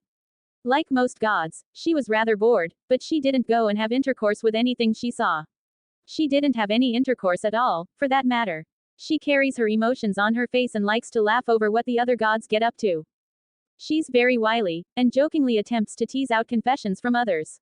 She doesn't respect personal space, and often moves quickly into the spaces of others to intimidate them or, like now, show interest.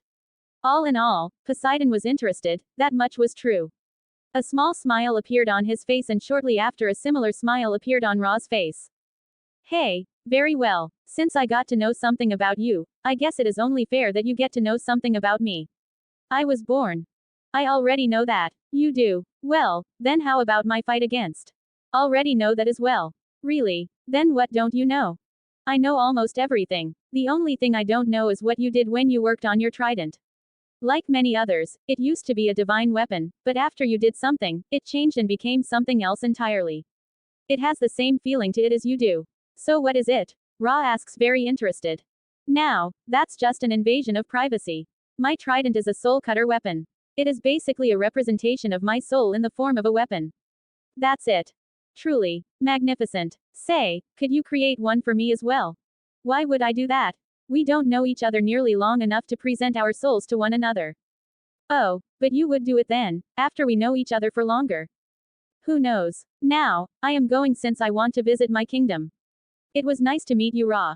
Poseidon says and is about to walk into the water, when a hand stops him from leaving. Where do you think you're going? I am obviously coming with you. Why is that obvious? Did you not hear? I am going to my kingdom. You would hold no authority there and would be very vulnerable against attacks from my side. That's rather reckless of you. I have decided to do it. As for the reason, that is mine alone. Aha, well, if that is the case, then come, Poseidon says and materializes his trident. With a wave of his hand, the trident turns into a large calligraphy brush and he begins to write in the sky. The word he wrote was portal. The ink transformed and inside the circle, the space started to get distorted. After a moment, the view changed and a beautiful palace was seen. Please, after you, Poseidon says and motions for Ra to walk in first. She smiles and does just that without questioning him or looking scared. She just walks in. What greets the two is the kingdom inside the separate dimension Poseidon created for him and his followers. Picture. Wow, what is that? Ra asks in surprise, pointing at the ginormous structure in the sky. Oh, that's the first ship from my personal navy, Poseidon says with pride. Picture. That is a ship. That, Ha ha ha ha ha ha. Ha ha ha ha ha. That suits you perfectly for some reason. Ra says and starts to laugh. She seemed to be really amused about something, but Poseidon could tell that it wasn't just the ship. It was something else, like she could laugh for the first time in a long time. No matter how cliché it sounded, in that moment, when Ra laughed genuinely, Poseidon thought he saw the sun rise in the dimension. However, unlike a cliché, he by no means fell into a daze like some love-struck fool. He smiled seeing her genuine reaction and then continued the tour. Yes, I think I will like it here, Ra says after they finish the tour. Huh, what are you talking about? Isn't it obvious? I am going to live here. Do you think you can invite yourself like this? Who do you think I am? I think you would like it if I lived here. Whether or not I will like something, is not for you to decide. I will invite you when I choose to and only if I choose to, not a moment sooner. Don't take me for another weak god like my siblings or your children, Poseidon says, and his aura explodes out of himself. Ra also uses her aura to counter Poseidon. The clash causes the realm to shake. Neither of them backs down and they both increase their powers at the same time. But not even Ra, goddess of the sun and former god king of the Aeneid, has limitless energy and power. Poseidon is another beast entirely. And after a while, his aura dwarfs Ra's. However, before Ra gets hurt, the clash stops and calmness returns to the realm. I never expected you to allow me to live here right away. Good, cause that won't happen. How about a drink? Ra asks. A drink? Yeah, as the host, you should offer me some refreshments. That's common decorum after all. True, that is how it usually goes. What would you like to drink? Ra POV. Time passed in the world and the years ticked by without anyone noticing. During that time, a lot of things changed in the Greek pantheon, but not in mine, the Aeneid. Set was still killing humans whenever he wished and the rest were far too weak to do anything about it. As strange as it sounded, Poseidon and I grew closer and had many dates, as he called it. Poseidon wasn't interested in a quick sexual relationship. He could get laid whenever he wanted if that was his goal, but he had other plans and projects that interested him. From the moment I first felt the change in the world, I knew he would be special. It was what made me watch his life like mine dependent on it. He was indeed special. I was a very persistent woman and I just wouldn't leave Poseidon alone. No matter how powerful Poseidon got, it was seemingly impossible for him to dodge me or ignore me. I would always find ways back into his life and continue bothering him. It was the only way he would give me any attention. I was working towards something different, without even realizing it, but it wasn't really working. So Poseidon would be the one who showed me what he was working on and the new things he added to his kingdom. It was those moments that I enjoyed the most. The kingdom was continuously growing and more people were asking Poseidon for mercy and to let them live in his kingdom. The reason for this was obvious. After humans grew to become the dominant species on the planet, the gods found out about their faith and the power it brought. For this reason, they didn't eradicate them and instead just abused them whenever they wanted. Humans were cattle to them and the gods would punish them or pay them or kill them, whenever they wanted. The god of the sea, earthquakes, vibrations, waves, life, linguistics and horses, Poseidon was the only exception to the rule. He and his brother Hades, but the humans feared the god of the underworld far too much to respect him. All those who wanted to live in Poseidon's kingdom had to swear fealty and absolute loyalty towards him and his family. He used his power to enforce those things and even set up documents to prove them. In the documents, he introduced very harsh punishments for those who broke the contracts. As the god of linguistics, Poseidon had great power over words of any kind, written or spoken. I don't understand how he did it, or where that power came from. I know that he believes it comes from his divinity of the sea and his power to control all liquids, as well as ink. From manipulating ink, he got the idea of using it to write and add power to the things he wrote. And somehow, he thinks that was enough to gain another divinity. I do agree though, he was magnanimous enough to grant the humans speech and language, written and spoken. I am still waiting for him to finally notice me for real. In my long life, for the first time, I am working towards something, someone that I want and I can't just take. Osiris took the throne of Egypt from me, but I didn't really care about it enough to do something about it. But now, I see something that I want and I will not stop until he at least thinks about it. I hope we can connect more like we have during this time. But I won't force anything, it wouldn't help anyway. Blank. Imagine a FML with character and real emotions. This is not a quick romance. I don't want that. 105 comments, 0 vote. New additions. Hephaestus POV. What are you two working on? I hear Ra's voice as she sits next to father, putting her arms around his neck. I call it Fishman Island. A place of harmony where everyone is welcome who adheres to the rules we set up, he says. And since you don't allow anyone inside your kingdom, who you or someone you trust didn't personally allow inside, that won't be a problem, Ra says and smiles. What do you think? Poseidon asks her. Picture. It is remarkable like everything you do. Ra laughs and pecks him on the cheek. I have come to appreciate Ra and her antics. She is a sunshine, which makes sense as she is the mighty sun god of the Aeneid. How two gods who represented such different aspects of reality and weren't even in the same pantheon, could find one another, is beyond me. But for some reason, it works and they are very close. I see them as my parents and why wouldn't I? It has been roughly a decade since I was born. Zeus the god king of the Greek pantheon was an unfaithful husband to his second wife, Hera. My mother, the goddess of marriage, suffered greatly from the many sexual relationships and children which resulted from those. After one time, when Zeus once again lay with someone, Hera was very angry and quarreled with him. And because of this strife, she bore me without union with Zeus. Hera threw me off of Olympus because of my congenital impairment. Can you imagine? Your own mother throwing you away. When I suffered much at the time of my great fall because Hera wanted to hide me for being lame, I was saved. I fell for an entire day into the ocean and my soul would have taken damage had I not been saved by Thetis and Eurynome. Thetis, daughter of Nereus and one of the 50 Nereids, and the Oceanid Eurynome, daughter of the former Titan Oceanus. They cared for me and treated me as well as they could. But after a few days, they decided to bring me somewhere, safe, as they called it. I had no idea where they would bring me and I was a bit scared when I heard them talk. For some reason, Eurynome wasn't happy about the idea Thetis had. I could tell that she was scared and now in retrospect, her fear made perfect sense. She was there when her family and soldiers fought against Poseidon and were utterly decimated. I could understand her deep-rooted fear, but when I first met the man, I couldn't understand it. Thetis and Eurynome brought me into the ocean and swam deep down, further down than even light was able to shine through. After swimming through the deep water, we eventually reached the deepest bottom and the most wonderful sight greeted me. An underwater city. It was almost a metropolis and the design and architecture baffled me. I was in awe the entire way. I was amazed that I could breathe and see normally, but still swim around as if I was underwater. There were lanes for public transportation, and all kinds of inhabitants. After we made our way through the city, we arrived at a heavily guarded area. Thetis told me that was the only way into the kingdom of Poseidon. When she said that name for the first time, I felt that there was power inside the name. Like saying the name carelessly would have consequences.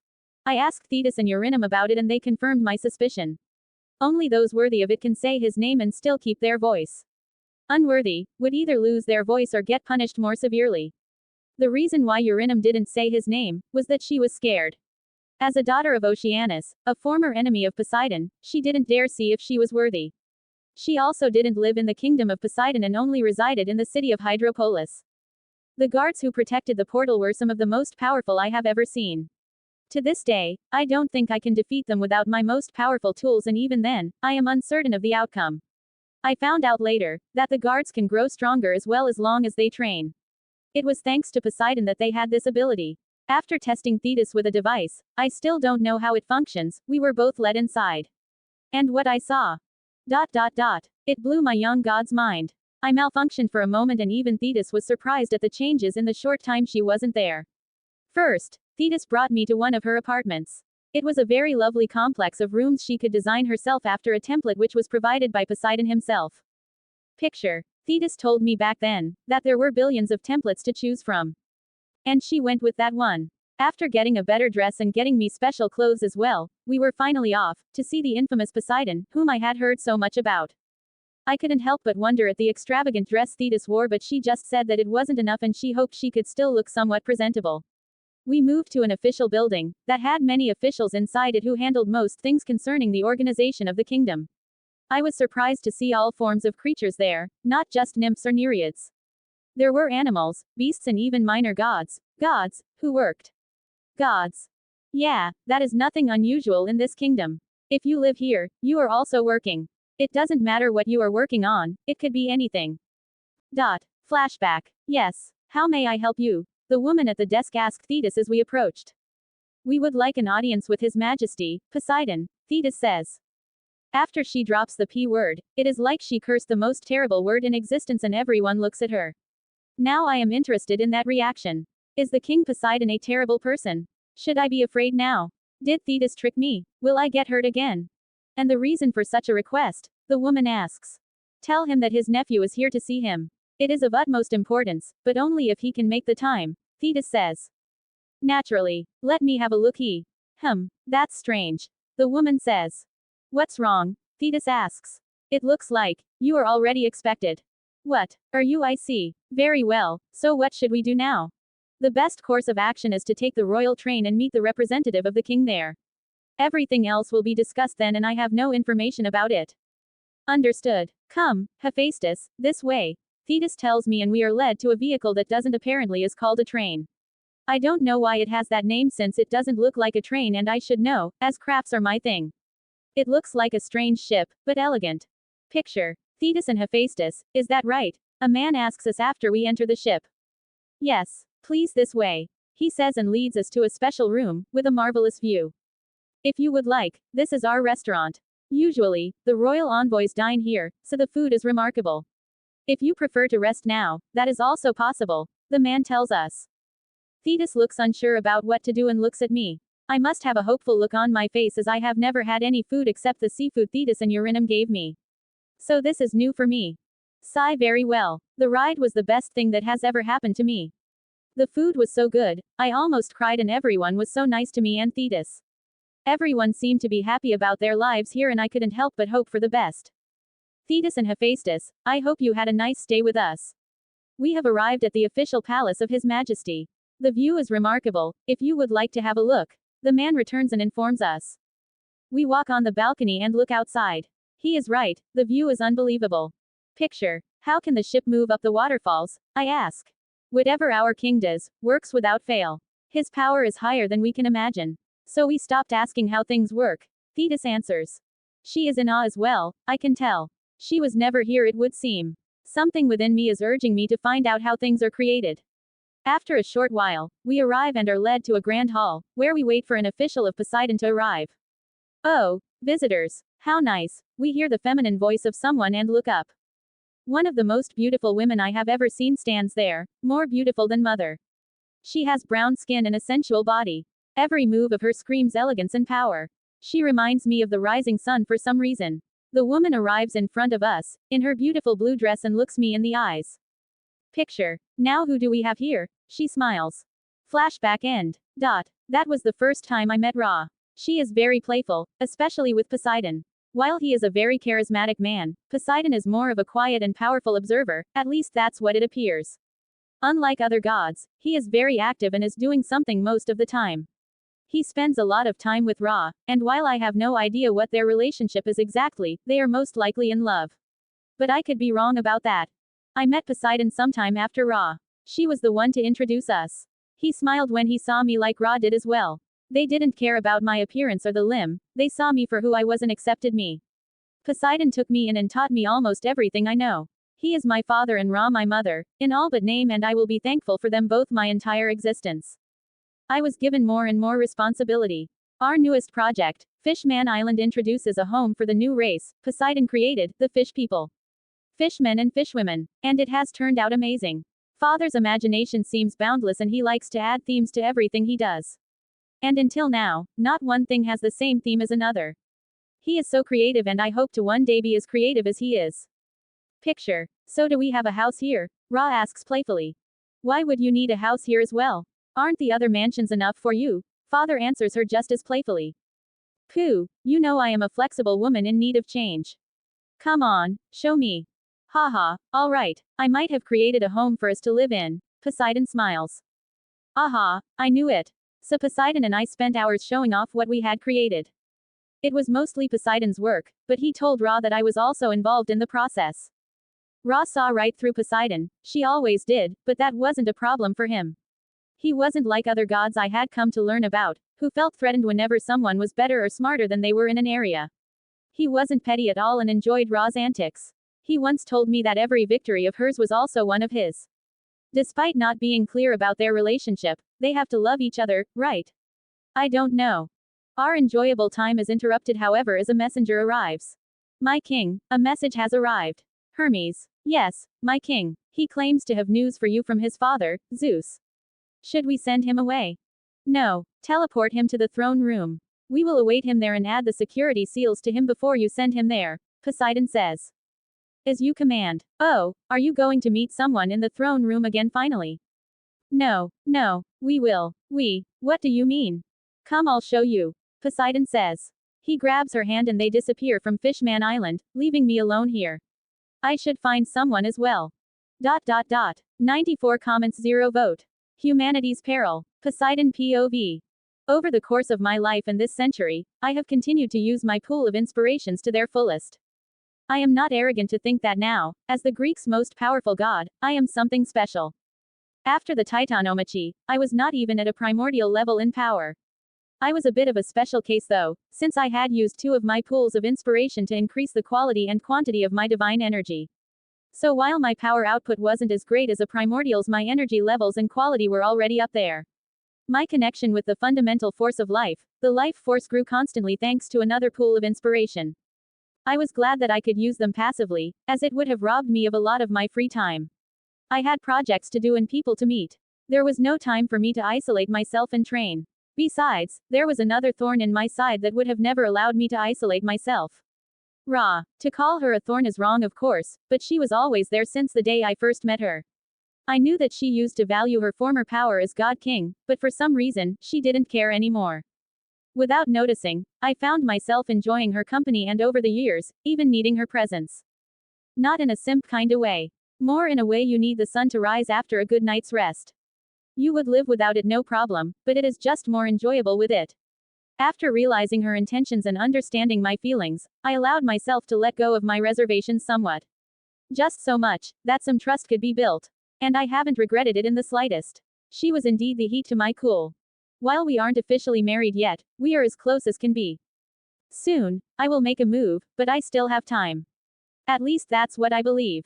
Unlike what I used to read, Ra doesn't pressure me into doing something she wants. She is not pushy at all and I like that. Despite her look, she isn't interested in betting every hot piece of ass she sees. I can tell that she is indeed interested in me and I am as well, but she prefers to take things slow. Which is what we did. We both enjoy the setting sun and most of the time we eat or drink something while we enjoy the last rays of it. For my wedding present, I will create her own soul-cutting sword. There are a few ideas I have, which will prove to be very powerful. But more on that later, when the time comes.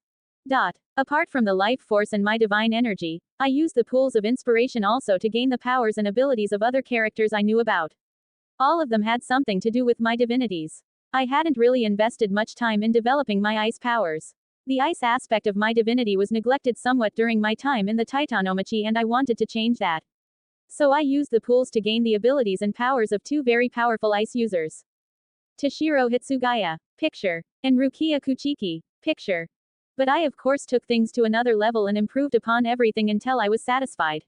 Now, freezing any liquid to absolute zero is as easy as snipping my fingers. I also got all the powers of Ikebe Hayasube, Minako Osho, the monk who calls the true name.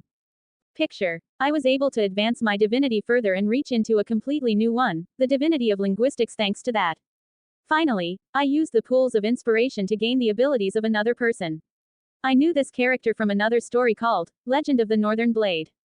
The person I used the pool on was the strongest character of the story, at least when I read it. Moyang Yul Cheon, the invincible warrior. Picture. He used the power of vibrations by giving his energy that property. It is an ingenious way of martial arts and I enjoyed it. Besides, it gave me Kai, the energy they used in that world and his martial arts, 9 everlasting spirit divine art. Kai immediately fused with my power and the life force I held inside my body.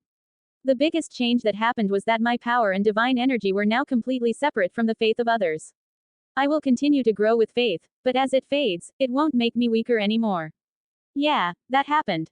Since I gained Moyang Yul Cheon's abilities, I started to use a similar long pipe. But instead of smoking, I puff steam through it. I don't know why, but it just is something I enjoy doing. I add pleasant smells to the steam. My body has also gone through a metamorphosis and now, I am much more lean. My muscles are as compact as can be. Overall, I grew much more powerful over the years, as I also advanced the power I held over the aspect of time. But more on that later. This is the throne you created for me. Wait, why is the throne? Ra looks at the throne I created for her in confusion. since placing the throne next to mine like that is equal to seeing her as an equal. And in my eyes, she has waited long enough for me not to admit it. She is equal to me, not in power, but in authority at least. The throne is not yet fully linked to her power and the kingdom as a whole, but that will be taken care of in the future. She understands the implications as well and embraces me tightly. We share a moment and then sit down on our thrones. I allow for the space to be breached, and in the next moment, Inkwell appeared with an ink-covered Hermes in front of us. My king, I have brought the one you wanted, Hermes the messenger god, Inkwell says, and then disappears again. The ink of Inkwell renders the powers of anyone mute for as long as his ink is on them. And since both Ra and I are here, there is nothing to fear. I look at the herald of the gods in amusement and let out a large amount of steam from my mouth, filling the room with sweet-smelling scents. But the steam has another ability as well. It seals the space we are in completely. I don't want Hermes to run off and do any damage, so better to take care of it beforehand. Well, what can I do for you, nephew? I ask.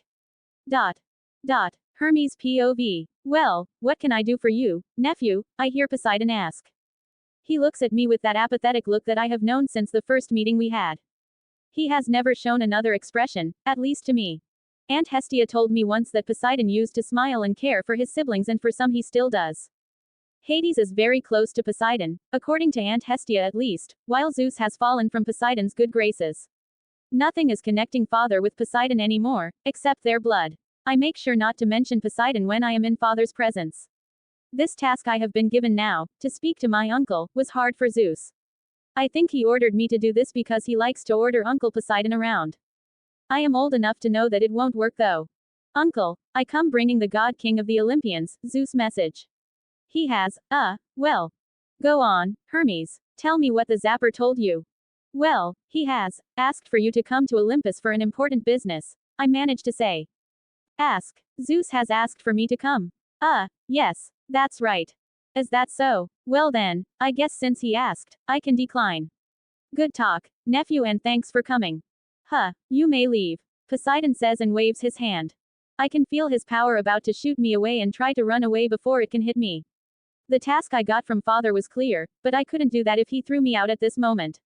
However, as I try to use my speed, nothing happens, and I realize to my dismay that none of my powers are working. I looked up to meet my uncle's eyes and realized that he knew what I wanted to do.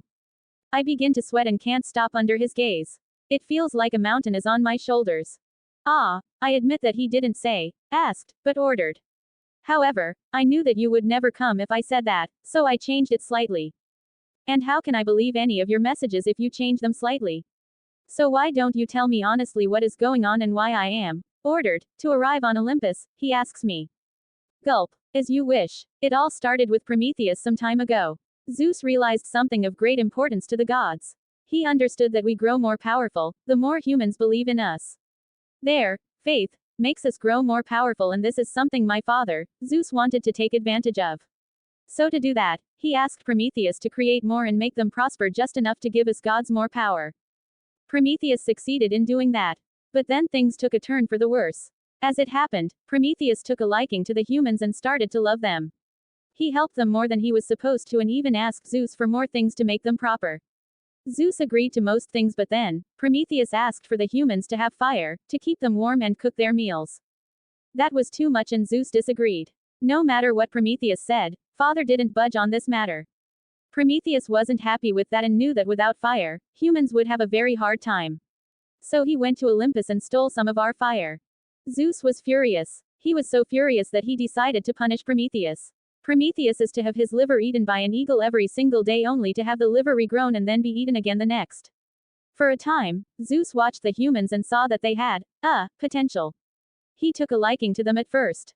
But then, the humans stopped giving him as much respect as he deserved and Zeus grew increasingly angry. Recently Zeus was disrespected and has therefore decided to do something about humanity as a whole. As you are well aware, he asked you to hand out his son to him, so that he could work for Olympus, but you disagreed. The reason Zeus wanted that was that he had plans to create a woman. He found others to do it. The Cyclops and Hecantokyres were willing, after Zeus talked with them. So now, Pandora, that is her name, has been created and Zeus wants all of us to give her some gifts before she is let into the world. Foo. Poseidon exhales more steam and makes me sweat. The woman next to him, who had been smiling until a moment ago, is now looking rather serious. I don't know why she is looking at me that way, as I am just the messenger, but I am afraid she will jump on me. Is there a problem? I ask. Why should there be a problem? No, but you look like you want to hurt me. Oh, you have a good eye. Wait a minute. I am just the messenger. Well, too bad for you, because here, everyone is held accountable for what he or she says. So that excuse won't help you here. What? Quote. I look at Poseidon, who is still exhaling steam. Finally, he says something. So it seems, Zeus' pride has suffered so much that he wishes to punish all humans for it. And Pandora will be manipulated to bring peril to humanity and then blame herself for it. Yes, that does sound like something he would do. Pity, I hoped he would change over the years. Come now, love, you know he wouldn't. A figure of speech. I know he wouldn't, but still hoped he would. You may leave, Hermes, Poseidon says and waves his hand again.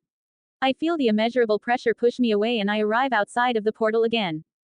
*BOOOM. I hate coming here. 113 comments 0 vote. My box. Raw POV. I look at Poseidon as he stares into the distance.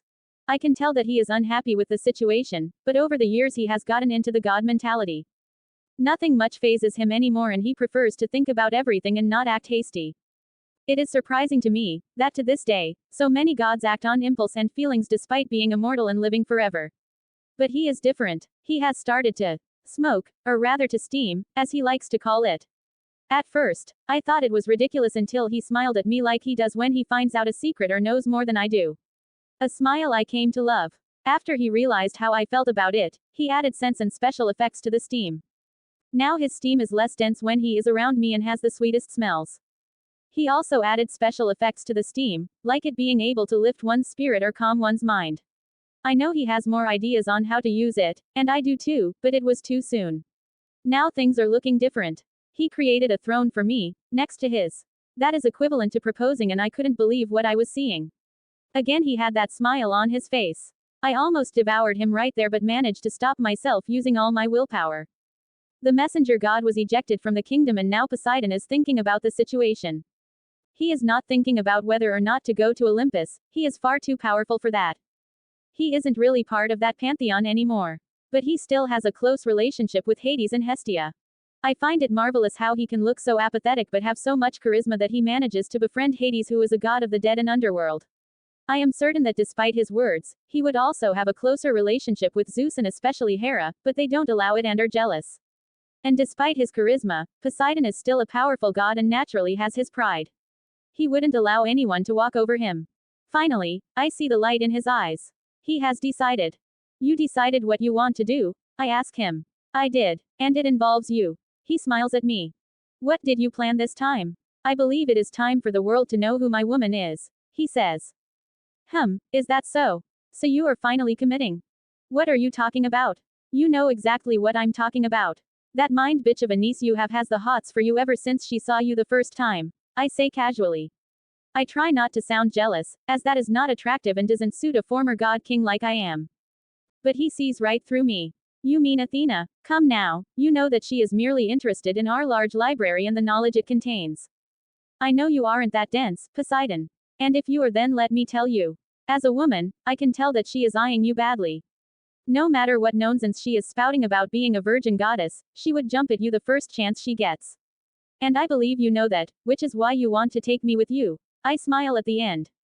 You are the smartest woman I know. So are you ready? Sure, let's go.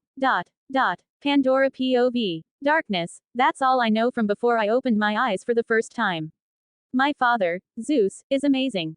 He gave me life and allowed me to see what he rules over. I can't help but marvel at his beauty and the strength I feel from him. I look around the marvelous hall I am in and don't have anything I can say. It is beautiful. Hello, child. Your name is Pandora. My father says to me. Quote. Pandora, I created you, so that you may go and live among the humans. You are our present to them and you will carry great importance in the future, father tells me. What should I do? Nothing. Just live among them and enjoy yourself. Everything will be revealed in time. I see. I will do as you wish, father. Before you will be sent to live among humans, you will receive gifts from each of us, father tells me. He holds his hand above my head and I feel his power affect me. I have already gifted you life, but I will also beauty, charm, and the ability of persuasion. But this is the most important gift of all. This box. Protect it with your life. Now everyone else may also gift you something. Father says and looks at the other gods. A beautiful woman steps forward. Each of her movements is filled with grace. She touches my cheek and smiles strangely. I am Hera, the queen of the gods and Zeus's wife. I will gift you with curiosity and clothe you in beautiful garments, Hera says and waves her other hand. The most beautiful garments appear around me and clothe me. Beautiful, I say. Indeed, child. After this, another beautiful woman approaches me. Unlike Hera, she feels like she is full of knowledge and wisdom. But she also feels like she is strong and powerful, ready for a fight. I am Athena, the goddess of wisdom and warfare. I will gift you Pandora various skills, including making wise decisions and how to weave. My mind felt freer and I gained the knowledge of weaving and how to make clothes. I bowed my head to the two women and then saw another one approach. Thinking about the other two goddesses, she is even more beautiful, which is hard to believe. I am the one and only Aphrodite, the goddess of love and beauty. I will grant you grace and desire. You will be known as one of the most beautiful women to walk the earth. Thank you, goddess, I say in a daze. Before I can realize what is happening, another male god stands in front of me. He has wings on his shoes and is very fast. He smiles mischievously. Hermes is the name, the messenger god. I shall give you a cunning mind and the ability to deceive. After that, no one comes forward anymore and I stand there next to Hermes, the herald of the gods. I look around and see the rather angry look of Father as he observes me and Hermes. Hermes, did you do what I told you? Father asks. Indeed, Lord Zeus. I visited Poseidon in his kingdom. I told him about your summons, but I am unsure whether he would truly arrive here, or when. He will come. Despite his apathetic appearance and arrogant eyes, he cares about humans and will not allow them to go through this alone. Otherwise, he would go against his words and that would wound his pride. He will come. Zeus says. I don't understand, what do humans have to go through? And why does Poseidon have to be here? I agree, Poseidon will arrive shortly. It is in his character to arrive for this moment, Athena says. Oh, if the smart prissy Athena says so, then it has to be true. Ha ha ha. Silence Ares. We can't all be mindless brutes like you. You better not open your mouth before we see the cobwebs you have for a brain, Athena says and closes her eyes. Vroom. A powerful pressure is released from Ares and his eyes burn with fire as he looks at the goddess Athena. Say that again, wench. Call me wench one more time and I shall cut off your testicles, idiot, Athena threatens and releases her own pressure to counteract Ares. Before I am about to pass out, a loud bang is heard. Boom. Enough, shouts Zeus and flares his own power at his children. His eyes shine bright blue in anger and lighting dances around his body. Just as this is going on, something else happens at the other end of the big throne room. A lot of steam materializes from nowhere and in the next moment. Puff. Well, are you demonstrating your control over your loving family, brother? A very pleasant voice is heard from the steam. The large hall is filled with a pleasant scent that permeates from the steam. It feels like I am sitting at the beach and a cool breeze gently touches my face. I am filled with happiness and vigor after smelling this and can't wait to see the person who did that. After the steam rises into the air, another throne becomes visible. And on the throne, two people sit. A man and a woman. The woman sits on the man's lap. The man is sitting on the throne in a relaxed manner, almost lying there and has one hand behind the woman's hips and in his other, he holds a pipe that emits steam. Picture. The woman looks beautiful and powerful at the same time. She is a tall and muscular woman with warm brown skin. She has long, dark hair that cascades down her back in waves nearly to her ankles, and two tresses of her hair rest over her shoulders and end in round golden scrolls. She has gold, red, and black markings around her eyes, and wears thick red lipstick. Her nails are painted black and her eyes are golden and seem to glow. She wears a beautiful one-piece sea blue dress, that accentuates her curves perfectly. Poseidon. Father says in a low growling voice. It seems that Father doesn't like Poseidon for some reason. Poseidon is a tall and very muscular man. His face is completely apathetic and devoid of any emotion, with golden blonde hair as well as light blue almost white irises. He dons an ornamental patterned golden choker and dark blue clothing with a golden border that covers the entire upper half of his body, revealing his very ripped abdomen and chest. Despite not having as big muscles as Ares, his are much more defined and ripped, while being rather lean. There are tattoos on his body that seem to tell different stories. Additionally, beneath the coat, he wears a pair of baggy pants that match the cloth on his arms, tucked into a pair of seaweed-colored boots with designs similar to those of ancient ruins in the ocean depths. I see his gaze moving around the room like a ball on top of the water until his eyes land on me. Both the woman and Poseidon stand up and walk towards me. So you must be Pandora. You're quite the beauty. Leave it to Zeus to create something he would FCK. Poseidon says and pats my head affectionately. The woman kneels to my eye level and cups my cheek. Similar to how Hera did it. But this time, I feel her care for me unlike before. You are truly a beauty. Say, do you want to come with us? She asks me. Without realizing what I am doing, my head moves up and down. *BOOOOM